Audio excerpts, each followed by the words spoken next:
Good evening friends. आज की update कुछ इस प्रकार से। आज हम बात करेंगे अमेरिका की। अमेरिकी प्रेसिडेंट डोनाल्ड ट्रंप ने ताइवान को चीन से आज़ादी के खिलाफ चिताया है। ट्रंप ने अमेरिका के करीबी सहयोगी ताइवान को सलाह दी है कि वह आधिकारिक तौर पर चीन से आज़ादी का ऐलान न करे। ट्रंप का यह बयान उसके चीन दौरे के ठीक बाद आया है। चीनी राष्ट्रपति शी जिनपिंग के साथ मुलाकात में ताइवान मुद्दा भी उठा है। चीन ने ताइवान को रेड लाइन बताते हुए अमेरिका को इस मुद्दे से दूर रहने के लिए कहा है। अमेरिकी राष्ट्रपति ने फॉक्स न्यूज़ से बात करते हुए कहा कि मैं किसी को ताइवान आज़ाद होते नहीं देखना चाहता। आप जानते हैं कि हमें जंग लड़ने के लिए 9,500 मील का सफ़र तय करना पड़ता है। मैं ऐसा नहीं चाहता, बल्कि चाहता हूं कि वे शांत हो जाएं। मैं चाहता हूं कि चीन भी शांत हो जाए। ट्रंप ने यह भी कहा कि अमेरिका की ताइवान पॉलिसी में कोई बदलाव नहीं आया है, मौजूदा स्थिति कायम रहे। बीबीसी के मुताबिक बीजिंग से वाशिंगटन वापस लौटते समय ट्रंप ने कहा कि ताइवान पर उनकी शी के साथ काफ़ी बात की है। शी इस द्वीप के बारे में बहुत मजबूत भावना रखते हैं और आज़ादी के लिए कोई आंदोलन नहीं देखना चाहते। ट्रंप ने इस सवाल का जवाब नहीं दिया कि क्या ताइवान पर चीनी हमले की सूरत में अमेरिका उसकी रक्षा करेगा। डोनाल्ड ट्रंप ने यह भी कहा कि हम युद्ध नहीं चाहते हैं और अगर आप इसे जैसा है वैसा ही रहने देते हैं तो मुझे लगता है कि चीन को इससे कोई दिक्कत नहीं होगी। हम ऐसा नहीं चाहते हैं कि कोई यह कहे कि चलो आज़ाद हो जाते हैं, क्योंकि अमेरिका हमारा साथ दे रहा है। हम इस तरह की बातों के पक्ष में बिल्कुल नहीं हैं। डोनाल्ड ट्रंप के बीजिंग दौरे के दौरान चीन के राष्ट्रपति शी जिनपिंग ने एक सख्त बयान में कहा कि ताइवान का सवाल चीन अमेरिका संबंधों में सबसे अहम है। अगर इस मामले को ठीक से नहीं संभाला गया तो दोनों देशों में किसी सैन्य संघर्ष की वजह बन सकता है। वहीं ट्रंप ने कहा कि उन्हें नहीं लगता कि जिनपिंग युद्ध चाहते हैं। चीन और ताइवान के बीच लंबे समय से तनाव रहा है। चीन का कहना है कि ताइवान उसका हिस्सा है, वहीं ताइवान में एक बड़ा वर्ग खुद को आज़ाद स्वतंत्र लोकतांत्रिक देश के रूप में देखता है। अमेरिका की ओर से और ताइवान की किसी भी तरह का समर्थन चीन को नाराज करता रहा है। ऐसे में ताइवान दोनों देशों के बीच तनाव का मुद्दा बनता है। अमेरिकी राष्ट्रपति डोनाल्ड ट्रंप ने शुक्रवार को चीन का अपना दौरा पूरा किया है। ट्रंप की 13 से 15 मई के बीच की राजकीय यात्रा वैश्विक व्यवस्था में महत्वपूर्ण बदलाव का संकेत है। इस घटनाक्रम पर भारत की नज़र खासतौर से लगी हुई है। दुनिया की इन दो सबसे बड़ी अर्थव्यवस्थाओं चीन अमेरिका के बीच कूटनीतिक नरमी भारत के लिए भू राजनीतिक और आर्थिक जोखिम पैदा करती है। द वायर ने अपनी रिपोर्ट में बताया कि ट्रंप जिनपिंग के शिखर सम्मेलन के परिणामों को लेकर क्यों चिंतित होना चाहिए। रिपोर्ट में वो 5 क्षेत्र बताए गए जिन पर अमेरिका चीन के संबंधों में नए बदलाव का असर होगा और भारत के लिए चिंता का सबब बनेगी। इसमें सुरक्षा, व्यापार से क्षेत्रीय प्रभाव तक शामिल है। भारत के रणनीतिक प्रभाव पर असर। वर्ष 2000 से भारत की भू राजनीतिक रणनीति अमेरिका चीन के बीच निरंतर तनाव पर आधारित रही है। इससे नई दिल्ली की बीजिंग के मुकाबले हिंद प्रशांत शक्ति के रूप में उभारा है। व्यापार, प्रौद्योगिकी और क्षेत्रीय सुरक्षा के क्षेत्रों में ट्रंप और शी जिनपिंग के बीच समझौता अमेरिका के लिए भारत की स्थिति को कमजोर करेगा। इससे रक्षा और खुफिया साझेदारियों में दिल्ली की सौदेबाजी की गुंजाइश कम हो जाएगी।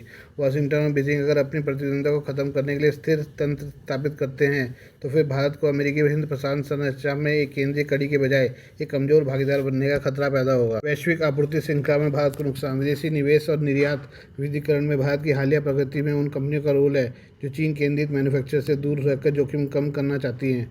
ट्रंप चीन समझौते में चीनी निर्यात पर हाई टैरिफ में ढील या अमेरिका के प्रौद्योगिकी प्रतिबंधों में नरमी चीनी कारखानों को सीधे तौर पर फायदा करेगा। इससे चीन +1 रणनीति कमजोर हो जाएगी और निवेश वापस चीन की ओर चले जाएंगे। इससे वैकल्पिक विनिर्माण केंद्र के रूप में भारत की भूमिका कमजोर होगी। भारत की पूंजी और तकनीक ट्रांसफर की उसकी क्षमता सीमित हो जाएगी। ये भारत के मध्यम आय विकास मॉडल पर आधार बन सकते हैं। पाकिस्तान को लेकर चीन पर दबाव में कमी। भारत को लंबे समय से उम्मीद है कि चीन अमेरिका के तनाव का परिणाम पाकिस्तान को बीजिंग से मिल रहे सैन्य आर्थिक समर्थन पर कड़े प्रतिबंधों के रूप में सामने आएगा। अमेरिका चीन संबंधों में सुधार से वाशिंगटन को पाकिस्तान में चीनी गतिविधियों को नजरअंदाज करने या कम महत्व देने के लिए प्रोत्साहन मिल सकता है। इससे चीन पाकिस्तान गठबंधन से निपटने में भारत को अलगाव जैसी स्थिति का सामना करना पड़ सकता है। चीन ज़्यादा खुलकर कश्मीर और पश्चिमी हिमालय में पाकिस्तान की कारगुजारियों का समर्थन कर सकता है। ऐसी स्थिति में भारत को चीन पाकिस्तान गठजोड़ से निपटने के लिए ज़्यादा खर्चीले स्वदेशी रक्षा निर्माण की आवश्यकता होगी। भारत की ऊर्जा सुरक्षा बड़े पैमाने पर हॉर्मुज़ स्ट्रेट पर निर्भर करती है। यह अमेरिका, ईरान तनाव और क्षेत्रीय कारकों से प्रभावित होता रहा है। ट्रंप अगर चीन यात्रा का उपयोग आर्थिक रियायतों के बदले तेहरान पर बीजिंग का प्रभाव हासिल करने के लिए करते हैं तो खाड़ी स्थिरता को प्रभावित करने वाले समझौते में भारत का वजन कम हो सकता है। पश्चिम एशिया में चीन के पक्ष में होने वाला समझौता समुद्री सुरक्षा व्यवस्थाओं को बीजिंग के हितों की ओर झुका सकता है।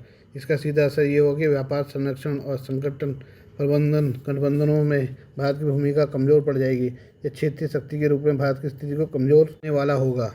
अमेरिकी नेतृत्व वाले समूह में कमजोरी। भारत का क्षेत्रीय प्रभाव क्वाड जैसे अमेरिका के नेतृत्व वाले प्रारूपों और संघाई सहयोग संगठन जैसे चीन आधारित मंचों में भागीदारी पर है।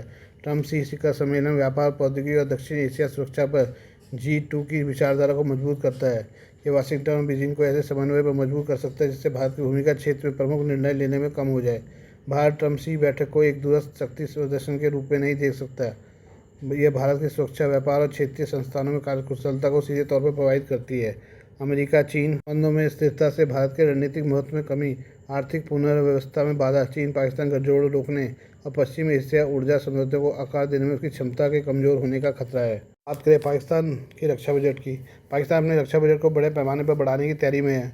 अगले वित्त वर्ष में देश के रक्षा बजट में 100 अरब पाकिस्तानी रुपए बढ़ाने की योजना है। पाकिस्तान की शहबाज शरीफ सरकार अंतर्राष्ट्रीय मुद्रा कोष IMF समर्थित सुधार कार्यक्रमों के तहत एक नया बजट तैयार कर लिया, जिसमें राजस्व में भारी वृद्धि का अनुमान लगाया गया है। इसे देखते हुए वसीम मुनीर के नेतृत्व वाली सेना के लिए मोटी रकम आवंटित की जाएगी, जिन्हें इस समय पाकिस्तान का असली शासक माना जाता है।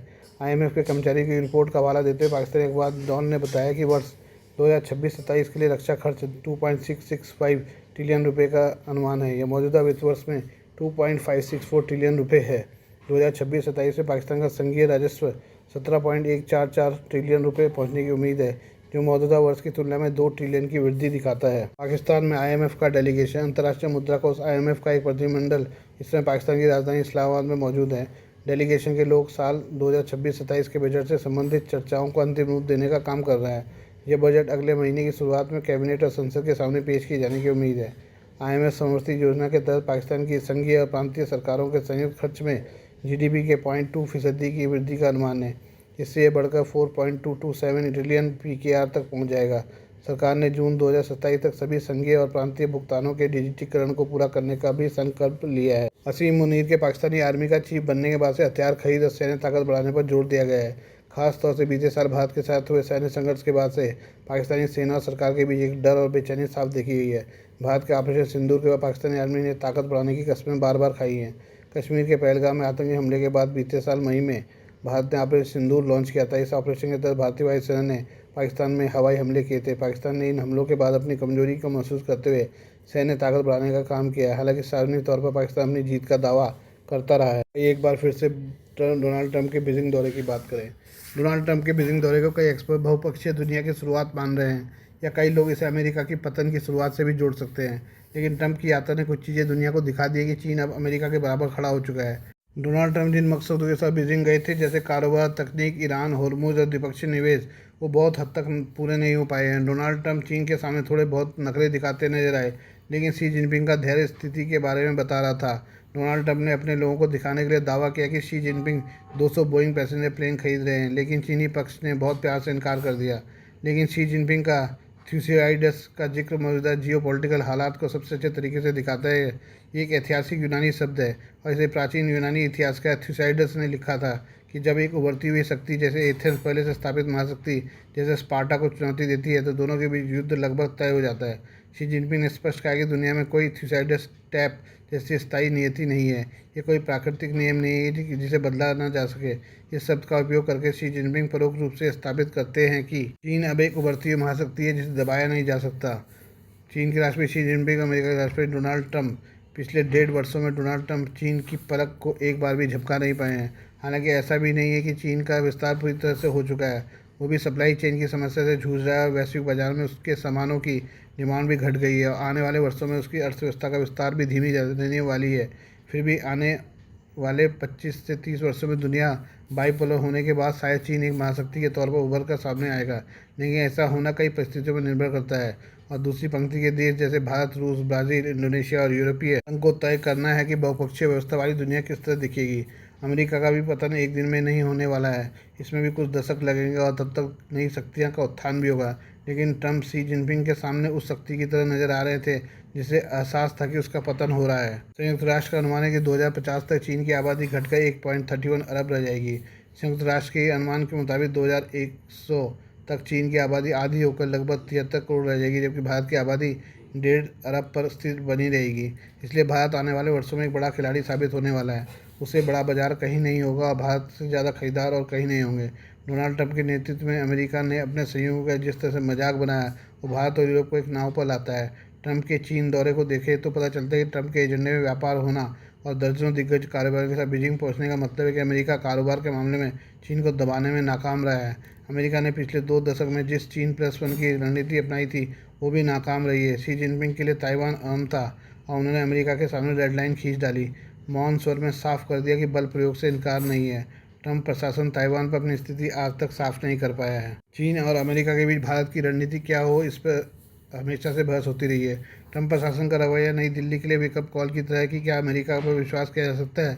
इंडियाज़ वर्ल्ड पत्रिका के संपादक हैप्पी मैन जैकब ने बीजिंग में शी जिनपिंग डोनाल्ड ट्रंप मुलाकात से ठीक पहले द हिंदुस्तान टाइम्स में लिखा था, अमेरिका और चीन की दोस्ती भारत के लिए भी बुरी है। उनके बीच की तनातनी भी देश के लिए नुकसानदायक है। भारत के लिए जो चीज़ सबसे अच्छी है वह है अमेरिका और चीन के बीच एक नियंत्रित प्रतिद्वंद्विता। सिर्फ भारत के लिए नहीं, ट्रंप ने यूरोप का भी भरोसा तोड़ दिया है। यूरोप अपनी रक्षा खुद करने की रणनीति पर काम करने लगा है, लेकिन वो अकेला ऐसा नहीं कर सकता। भारत यूरोप का सहयोगी बन सकता है और भारत यूरोप व्यापार समझौता इसी का उदाहरण है। भारत की तरह यूरोप भी चीन के खेमे में नहीं जा सकता और उसके पास रूस जैसा विकल्प भी नहीं है। पिछले 6 वर्षों में भारत 5 बड़े संकटों में फंस चुका है। कोविड, दूसरा यूक्रेन युद्ध के बाद रूस पर प्रतिबंध, तीसरा इसराइल हमास युद्ध, चौथा अमेरिका का भारत पर 50% टैरिफ, पांचवा ईरान युद्ध के बाद होर्मुज स्ट्रेट की नाकेबंदी। इस घटनाओं का असर वर्षों तक रहेगा और भारत के लिए सबक है। इसलिए भारत को 2050 के बाद की स्थिति को देखते हुए रणनीति बनानी होगी, जिसमें खुद को गुटनिरपेक्ष रखते हुए चीन को रोकना, अमेरिका के सनकी रवैये से बचना और मौन रहकर अपनी अर्थव्यवस्था को आगे बढ़ाने पर ध्यान देना चाहिए। Please do like, share and subscribe this channel of my news, views and analysis by Prakash.